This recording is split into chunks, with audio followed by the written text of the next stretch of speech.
Okay guys, so today we're going to be doing a 2018 JK. This is a Jeep Wrangler. We're going to be putting a 4-inch lift, Procomp springs, front and rear, new shocks. We're going to do mono 2. This is the Jeep. Let me give you a tour. Okay, so right now the Jeep is sitting at 3.5-inch lift. It's got a 3.5-inch coil in the front. That's a Rubicon Express. And it's got a, what looks like a Bilstein mono tube shock.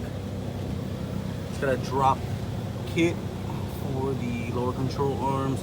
We're gonna be replacing most of these components, and let's get started on it.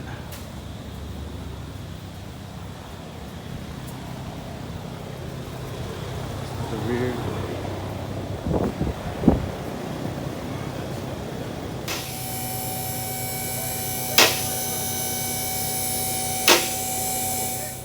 Okay, so now we're able to take a better look at what we're working with. Those are the front springs there. It's got a Bilstein also steering stabilizer. We're gonna be replacing that. We're gonna put a dual steering stabilizer, one on each side of the axle. We're gonna be replacing the sway links, the springs. We're gonna be replacing the track bar as well. We're gonna be removing this adapter bracket here. It's not gonna be necessary anymore. We're gonna be taking that off. So let me just give you guys a look of the rear.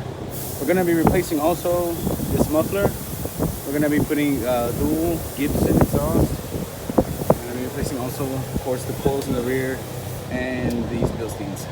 Bilstein's still functioning, but just gonna replace something, get them a little bit more beefier. It's gonna be a good look. Let's get started.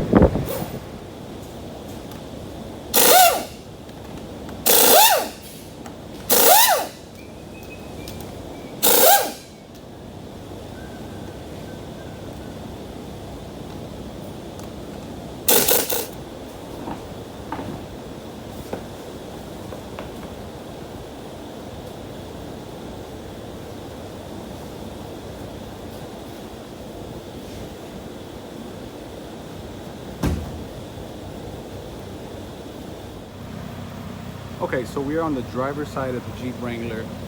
Just a quick tip, guys. Before I do any suspension lift on these JKs, what I like to do first, before I even get our jack stands underneath the axle, I like to just go ahead and remove the top nut here off the top of the shock mount. This is just going to help prevent a lot of tension. It's going to make it much easier when we want to remove them and we want to go ahead and take them, the 18mm nut from the bottom, the nut and bolt from the bottom. It's going to save us a lot of headache. So in this case, it's going to be a 17mm for these Bilstein shocks. Let's go ahead and remove that now. Okay, so we got it untightened. We're going to go ahead and just remove the nut. Set that off to the side here. Go ahead and remove the top bushing. And we'll just save that over here too until we get the other shock all the way out. And then here on the passenger side, we're going to go ahead and just repeat the same process. We're going to go ahead and just remove that one and get started on dropping down this old lift. So you're going to want to go ahead and grab your 10mm sockets and this impact. And then go ahead and take off all of your brake line extensions.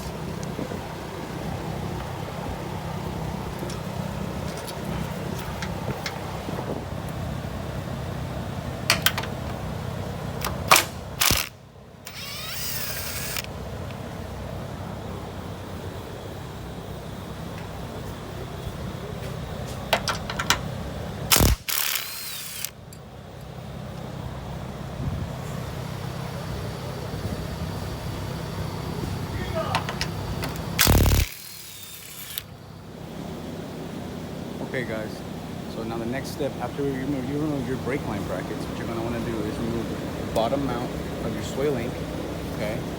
And then after that, we're going to move on to the track bar. We're going to go ahead and remove the 21 here, it's 21 here, 7/8 on the back there. We're going to come down here and just loosen up this one. It's got a flag nut on the rear.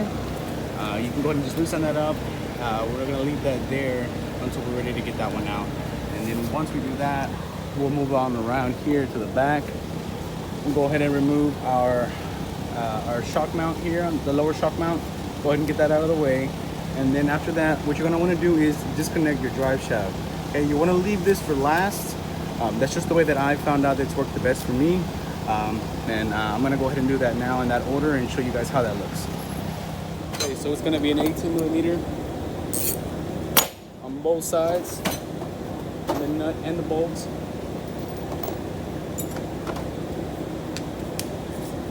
I'll show you the way I like to do it. Okay, so we'll start on the sway links. The lower mount of the sway link is going to be an 18mm on both sides of the nut and the bolts.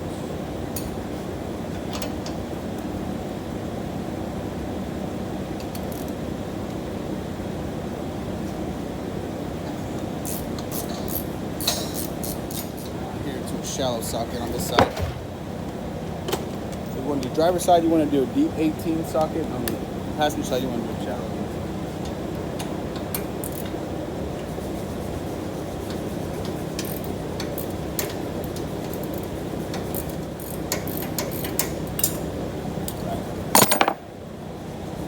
So as you can see, the bolt's got a lot of tension on it right now. So the jack stand, we're able to just go ahead and lift up on that a little bit. Until you get to the sweet spot there.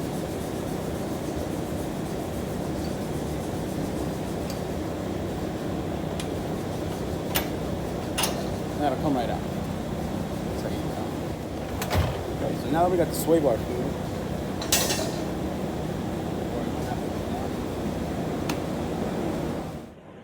okay guys, so for the track bar, that's probably going to be one of the most important parts on the front of your Jeep. You're going to want to take some time and do this part right, okay? Now what you're going to need is you're going to need a swivel, okay? And you're going to need a 21mm on this one. You also will need a 7/8. 21 will work too if you don't have 7/8. What you're going to want to go ahead and do on the passenger side here, we're going to want to go ahead and loosen up this one just a little bit. You're going to see that flag nut come up, and that's how you know you're good to go on that one.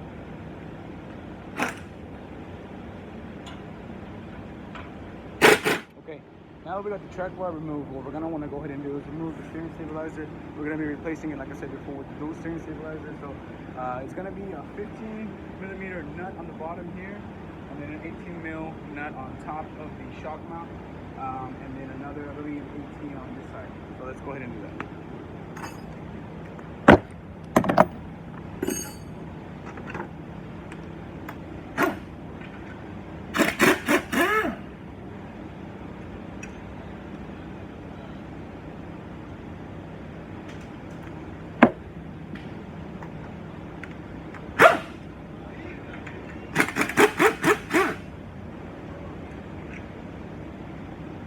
That off. We'll go ahead and get the shock. Stabilizer shock.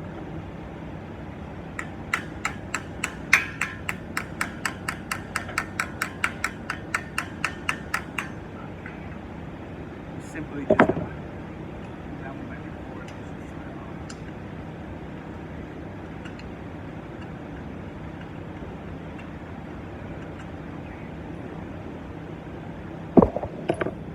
We're not going to need this anymore. We're done with that. This is a Bilstein stabilizer shock, so it's still good for reuse. Trusty vice grips.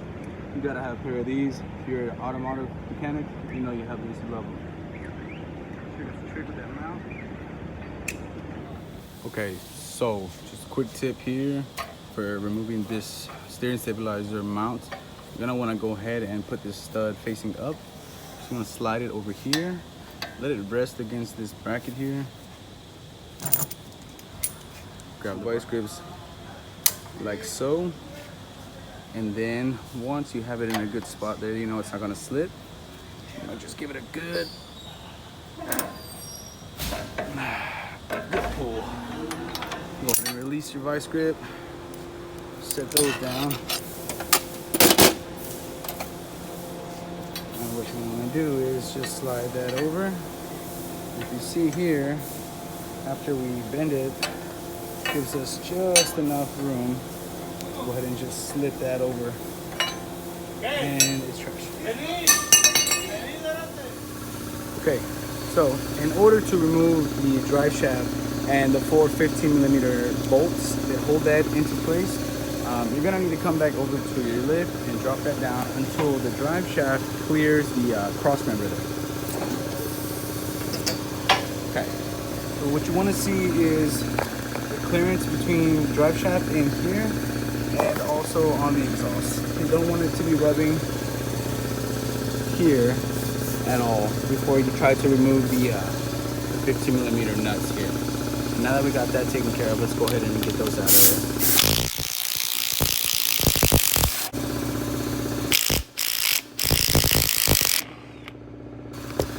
Now the reason we want to make sure that the drive shaft was not touching here is because we want to be able to turn with our hand physically that right there, so we can get once you get the drive shaft removed and you go ahead and break it away from the axle, you're gonna want to head and just get you a zip tie, at least a 12-incher. If not, like this one I think is like a 14. But what you're gonna want to do is just loop that through there, bring that up on top of the upper control arm.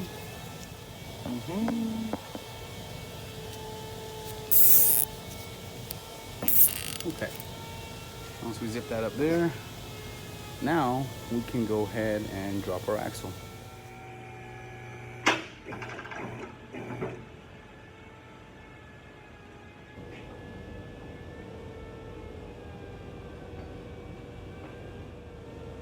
Once we got the springs extended enough far down, we're gonna have some space up here,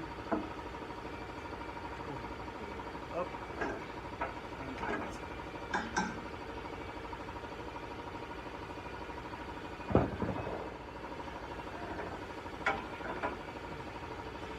and now we'll be able to start installing some of our new components from the Procomp lift that we got, and I'll go ahead and unbox that with you guys right now. Okay guys, so this is basically the suspension at the basics. I have the shocks and the accessory kit over there. We haven't unboxed yet, but so basically what we got is, this is going to be the rear springs. These are the front springs or coils.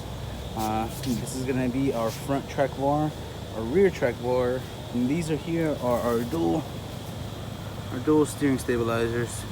And this is all of this is Procomp, everything here. Okay guys, welcome back.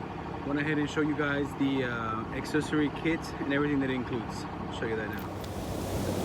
Okay, so starting out left to right, this is pretty much all the accessory kit, all the hardware kit for the Procomp 4-inch suspension system lift. This is going to be the rear bump stop extensions and its hardware here. I'll go ahead and give you the part number there. You can see that. Okay. This is going to be for the rear track bar relocation bracket, part number there. This is all of your brake line extensions. Okay. This, of course, here is going to be your sway bar link bushings. This is going to be your front brake line extensions and the hardware for that. This is going to be for the sway bars, the hardware. These two pieces here, this nut and that spacer, or that bolt nut spacer there, that's going to be for the cross member little drop bracket, basically. And this last piece here, that's going to be your rear sway bar cam bolt. That's just going to be able to help you get the proper alignment in the rear. Okay, and that's basically what's going to go on here, and we're going to go ahead and install it now. Okay, so now that we went ahead and installed our aftermarket front bump stops, our new ones here, we're going to go ahead and be able to put in the new springs. So let's go ahead and grab those springs. Oh! I bet. One hand, but I'm going to try to get that for you guys. Okay, there's our new spring in there. All right, that's number one right there. Custom painted 4-inch Procomp coil. I'm gonna go ahead and get the other one, pop that one in there too, get them both together, and I'll show you guys. Now that we got our front coils in on both sides, what we're gonna go ahead and do now is do our sway bar links. We're gonna go ahead and put those on. Now these are the front and these are the rear. The rear, obviously, as you can tell, they are just straight down the line. The front ones do have a direction, and I'll show you that right now. I'm gonna go ahead and lubricate these bushings, so I can go ahead and insert them in here and we can go ahead and pop them onto the truck. So what I like to use is just a little bit of this Murphy's tire mounting compound. And you can kind of just brush them all, just give them a once over. Kind of get all of these too. Give them once, nice. Give them a little something. Now what you're gonna want to do is insert the rubber fitting first. Now that it's nice and lubricated, shouldn't give us any issues. All right. Now we're gonna go ahead and insert the metal fitting.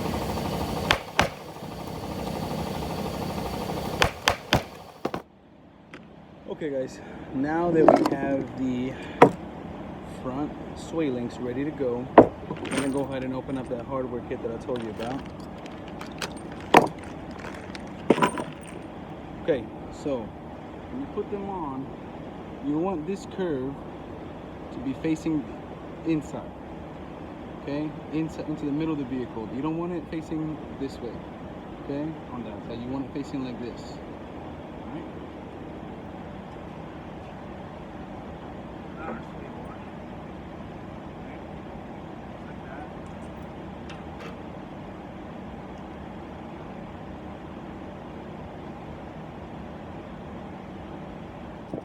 Repeat the process on the other side.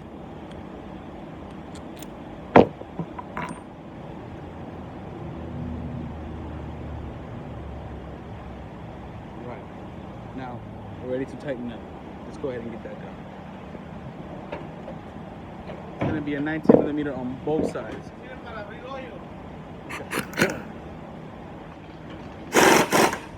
Está muy arriba, güey. Está bien. Okay, so this is the direction that you want your sway bar to be facing, okay? You want that curve going towards the inside, both sides. Okay. Reason being is because when I sit this down a little bit, it's gonna line up perfectly down here. If you have that turned around the other way, you're gonna have the wrong orientation and your ride is not gonna be correct. Now we're ready to go ahead and get the track bar to connect the axle.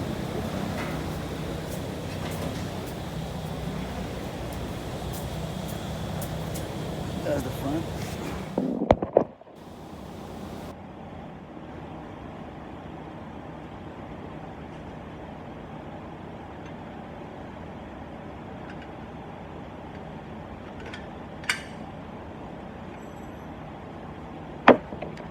Zip tie.